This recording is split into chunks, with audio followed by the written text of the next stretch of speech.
Certains d'entre vous m'ont réclamé des combats fictifs. C'est pourquoi je vais commencer par l'un des personnages les plus pétés, tous mangas confondus. En tout cas, pété dans un monde demi-divin. Un monde où il est un demi-dieu, où il est considéré d'ailleurs comme un dieu, même s'il n'a pas de pouvoir ou quoi que ce soit, il serait le représentant parfait de l'humanité. Ou pas d'ailleurs. Yujiro, c'est quelqu'un qui serait capable à tout moment de changer de camp et d'aller du côté des dieux. Il nous ferait une Bouddha mais à l'envers. Je pense que ce serait pas déconnant qu'il le fasse. C'est pourquoi je vais me concentrer sur tous les combats, sur les personnages, en tout cas les représentants de la saison 1, pour voir ce que pourrait faire éventuellement Yujiro contre ces personnages. Donc contre même ceux de l'humanité, histoire de faire quelque chose d'assez concret quand même. Donc si la vidéo vous plaît et si vous trouvez le concept sympathique, vraiment n'hésitez pas à soutenir, je ferai une partie 2 avec la saison 2 et je le déclinerai bien sûr pour d'autres personnages, pour d'autres situations, pour d'autres mangas, tout ce que vous voulez. Bref, si vous kiffez, n'hésitez pas à faire vos suggestions, j'en prendrai compte et puis on verra ce que ça donne. Quoi qu'il en soit, c'est parti pour cette simulation. Petite précision avec le Volund aussi, qui est l'acte donc d'unir l'âme des Valkyries avec celui de son humain, pourrait être dans le cas de Yujiro son Demon Back. Bref, ça pourrait lui donner un petit surplus de puissance en plus, donc on va voir ce que ça pourrait donner. On commence par Thor, qui est donc connu pour avoir une force redoutable, en plus de manier une arme au moins aussi meurtrière que lui, avec Mjolnir. D'un autre côté, ça ne suffirait certainement pas contre le maître invétéré de tous les arts qui les pratiquent et les maîtrise tous au point que les armes sont inefficaces contre lui. Et en termes de force, il peut créer de gros cratères sans trop de mal, alors qu'il a fallu à Lubu et Thor une confrontation directe pour créer quelque chose de similaire, même si on peut estimer que l'arène a été construite en connaissance de cause pour supporter les puissances qui sont libérées. Non, le véritable atout de Thor, c'est son électrokinésie, qui lui permet donc de générer et de lancer de l'électricité, en grande quantité, une attaque qu'il est difficile d'éviter. Et pourtant, Yujiro serait manifestement capable d'éviter la foudre. Il n'aurait donc aucun mal à se déplacer à temps pour éviter le coup fatal. Et c'est loin d'être une estimation fantaisiste, dont on sait qu'il est capable de se déplacer si vite que l'œil humain n'est juste pas capable de le percevoir. De toute façon, même s'il se faisait toucher, il continuerait de marcher normalement comme si de rien n'était. On l'a en effet vu pouvoir supporter la foudre sans trop de problèmes et continuer sa vie tout à fait normalement. Dans ce combat-ci, je pense que Yujiro l'emporterait. Mais n'hésitez vraiment pas à me contredire si vous avez un contre-exemple pour assurer la victoire de Thor. Mais s'il combattait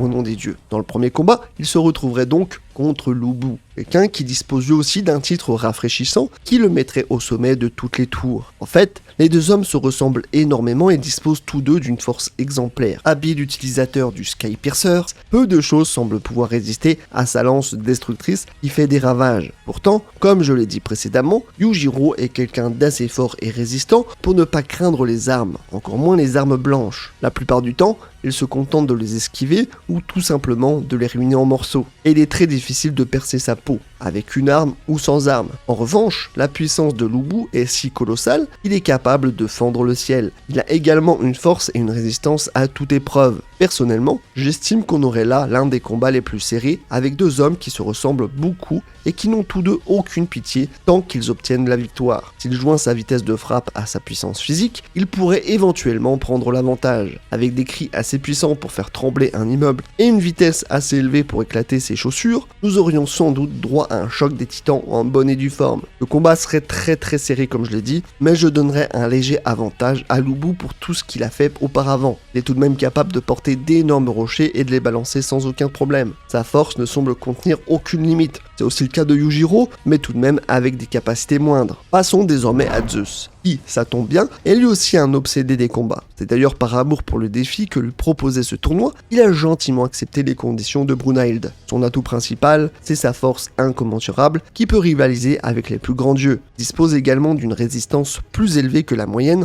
en recevant des coups aussi puissants que les siens sans tomber. En réalité, il serait très difficile de faire quoi que ce soit contre lui pour Yujiro, pour la simple et bonne raison qu'il dispose d'une capacité qui lui permet d'attaquer très rapidement, si bien qu'il est carrément capable de figer le temps. Il serait donc impossible pour lui de ne pas subir ses attaques de plein fouet, et ce quelle que soit sa rapidité. À la limite, il pourrait toujours tanker et résister durablement aux efforts de son adversaire pour le faire tomber. Et l'endurance d'un dieu étant ce qu'elle est, il faudrait sûrement forcer un peu plus le destin. Après tout, il est tombé d'un gratte-ciel en atterrissant sur une voiture sans subir aucun dégât et continue de sourire même après avoir dit bonjour au béton. Quelqu'un d'aussi massif que Hanayama qui frappe de toutes ses forces le fait tout juste couler du nez. Donc admettons, c'est faisable. Mais le truc, c'est que je n'ai même pas évoqué la forme Adamas de Zeus qui pourrait manifestement détruire le paradis lui-même. Dans ces conditions, ce serait un peu plus délicat pour notre champion. Pour moi, ce serait une défaite pour Yujiro. Contre Adam, tout se jouerait sur sa faculté des yeux du Seigneur, qui lui permet donc de copier toutes les techniques sur lesquelles il pose un regard. Dans le cas de Yujiro, du coup, il pourrait sensiblement copier son Demon Back pour obtenir une puissance similaire. À partir de là,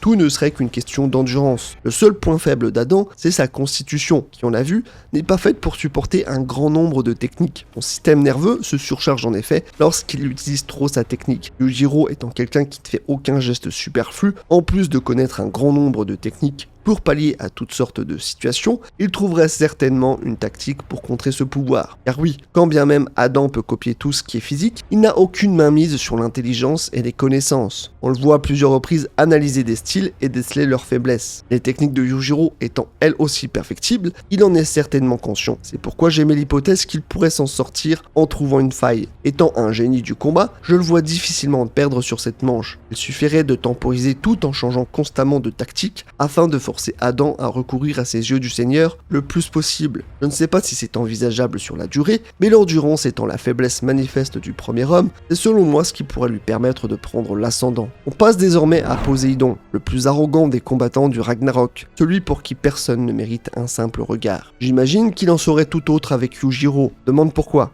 Poséidon est lui aussi basé sur la vitesse, mais à un degré moindre de Zeus qui peut arrêter le temps. Sa spécialité consiste plutôt à submerger son adversaire sous un flot d'attaques dévastatrices qu'il est techniquement impossible d'éviter tant ils surgissent de tous les côtés. Et encore une fois, n'est-ce pas quelque chose que pourrait maîtriser Yujiro en réchappant à cette multitude d'images rémanentes visant à le piéger? Il peut facilement arrêter les coups de poing de Baki qui ont été décrits comme allant à la vitesse de la lumière, et sa vitesse de déplacement lui suffit pour agir comme s'il se téléportait d'une seconde à l'autre. Même lorsqu'une technique est sur le point de le toucher, on le voit esquiver au tout dernier moment en ajoutant un contre pour le moins redoutable. Au besoin, il arrive à déplacer ses jambes et ses poings à la vitesse du son, tout ça en sachant qu'il est loin de se donner à fond à ce moment-là. Dans les faits, on ne connaît pas la vitesse maximale de Poséidon. Toutefois, la seule capacité qui pourrait lui poser problème, c'est l'inondation de 40 jours, qui génère un dôme d'image qui ne laisse presque aucune ouverture. Mais je miserai malgré tout sur la réactivité de l'ogre pour trouver une échappatoire et l'atteindre à son tour. D'ailleurs, en supposant qu'il utilise l'eau et l'envahisse dans un océan de vagues, il serait sûrement susceptible de s'en accommoder. Yujiro s'est vu être capable de nager à contre-courant dans des eaux allant jusqu'à 35 km/h. Je lui donne un léger avantage sur ce combat. Et on finit par Sasaki, peut-être le combat qui serait le plus rude pour l'ogre. Après tout, on parle de quelqu'un qui a combattu aux côtés du meilleur épéiste de tous les temps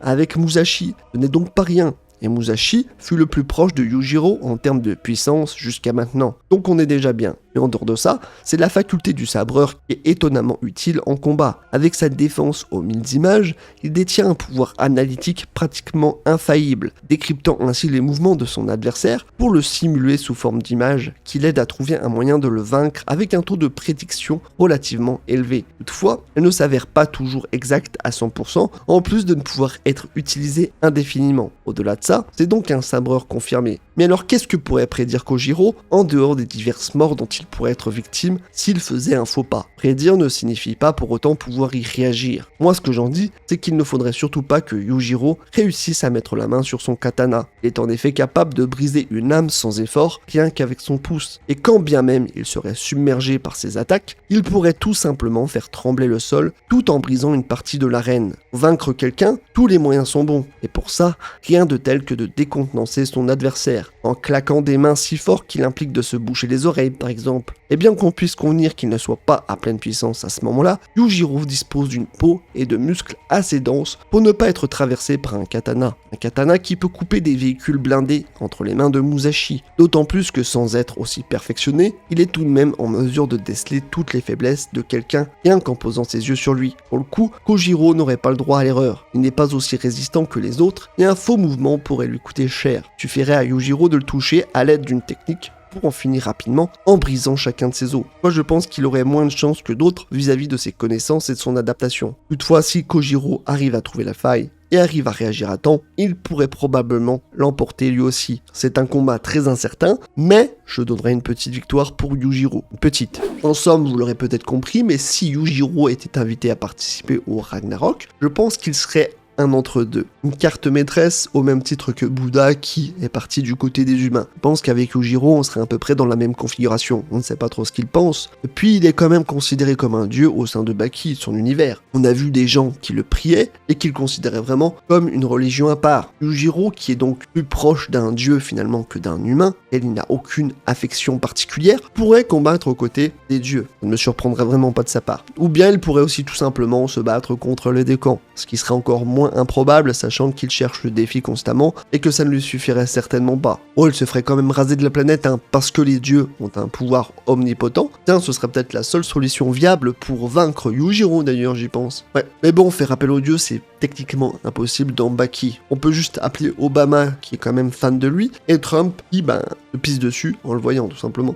Donc, ça serait compliqué. En tout cas, voilà, ce n'est que mon avis, donc n'hésitez pas à donner le vôtre. J'ai pu oublier des détails ou mal simuler certaines situations, mais vous êtes certainement assez bon pour le faire également. En tout cas, peu importe, vive Baki autant que Valkyrie Apocalypse, vive Yujiro autant que Bouddha, et vive les 2 prochaines saisons qui vont arriver respectivement. Et ça, on dit oui, on dit oui.